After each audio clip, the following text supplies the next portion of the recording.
முன்னொரு காலத்தில் ஒரு நாட்டை அரசன் ஒருவன் ஆண்டு வந்தான். அவன் ஒரு சமயம் காட்டிற்கு வேட்டையாடச் சென்றபோது அங்கே புலியிடம் சிக்கிக் கொண்டிருந்த துறவி ஒருவரை காப்பாற்றினான்.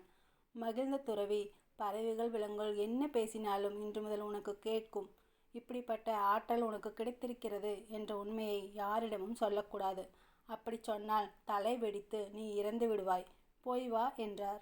துறவியை வணங்கிவிட்டு அரண்மனைக்கு புறப்பட்டார் அரசர். அவர் செல்லும் வழியில் இருந்த விலங்குகள் பறவைகள் பேசிக்கொள்வது அரசருக்கு தெளிவாக கேட்டது.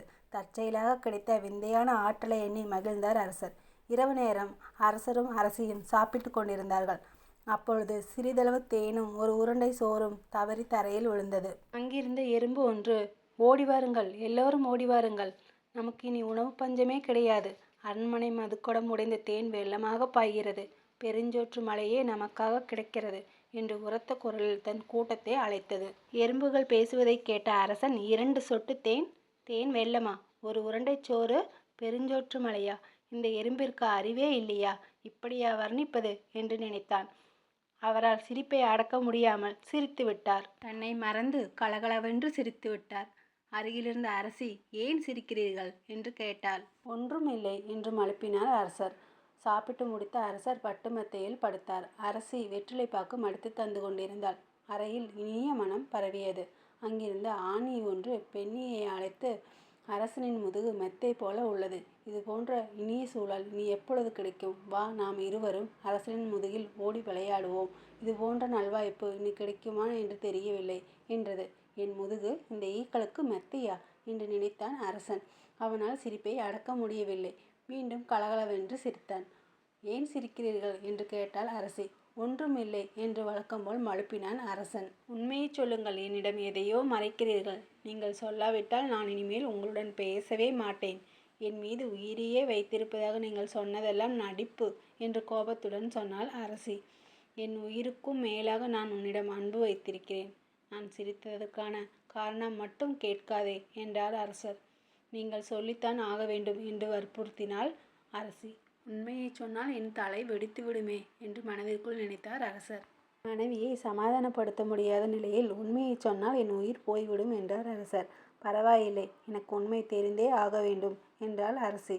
சரி, நான் நாளை மாலை உனக்கு அந்த உண்மையை சொல்கிறேன். அப்படியே என் பிண ஊர்வலத்துக்கும் ஏற்பாடு செய்து வை என்று வருத்தத்துடன் சொன்னார் அரசர். பொழுது விடிந்தது. வழக்கம் போல அரண்மனை தோட்டத்தில் உலா வந்தான் அரசன். மாலையில் இறக்கப் போகிறோம் என்ற எண்ணத்தில் சோகமாக இருந்தான். அரண்மனை முழுவதும் அரசன் இறக்கப் போகும் செய்தி பரவியிருந்தது. உலாவிக் கொண்டிருந்த அரசன் பின்னால் வளர்ப்பு நாய் சோகமாக வந்து கொண்டிருந்தது.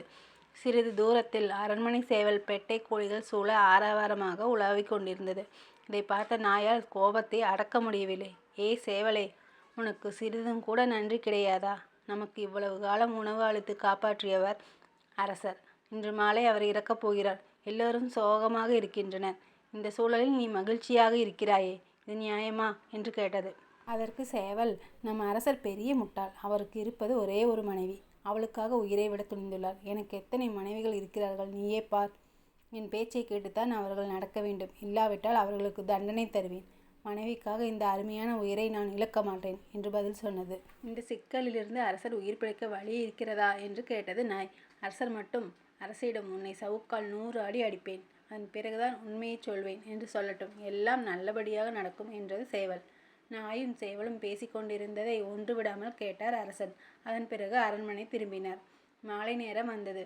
அரசன் அருகே வந்த அரசி, இப்பொழுது உண்மையை சொல்லுங்கள் என்றாள். நீ முதலில் சவுக்கால் 100 அடி பெற வேண்டும். அதன் பிறகு நான் உண்மையை சொல்லிவிட்டு இறந்து விடுவேன் என்றார் அரசன். நான் சவுக்கடி பெற்றுக்கொள்கிறேன். எப்படியும் உண்மை எனக்கு தெரிந்தாக வேண்டும் என்றாள் அரசி. அறைக்குள் அவளை அழைத்து சென்றான் அரசன். கையில் சவுக்கை எடுத்து அவளை ஓங்கி அடித்தான். 10 அடியை கூட அவளால் தாங்க முடியவில்லை. மென்மையான அவளுடைய உடலில் இருந்து குருதி கசையத் தொடங்கியது. ஐயோ, போதும், அடிப்பதை நிறுத்துங்கள். உங்கள் உண்மையும் வேண்டாம், சவுக்கடியும் வேண்டாம் என்று அலறினாள் அவள். சவுக்கால் அடிப்பதை நிறுத்தினான் அரசன். அதன் பிறகு இருவரும் மகிழ்ச்சியாக வாழ்ந்தனர். திருக்குறள். எப்பொருள் யார் யார் வாய் கேட்பினும் அற்பொருள் மெய்ப்பொருள் காண்பது அறிவு. பொருளின் விளக்கம். எந்த ஒரு பொருளையும், அதாவது விஷயத்தையும், யார் கூறினாலும் அது உண்மையானதா என்று ஆராய்ந்து அதன் சத்தியத்தை உணர்ந்து கொள்ளக்கூடியவரே உண்மையான அறிவுடையவர் ஆவர். சொல்வது யார் என்பதை பொருட்படுத்தாமல் சொல்வதின் உண்மையை அறிந்து கொள்ளும் திறமையே அறிவின் அடையாளமாகும்.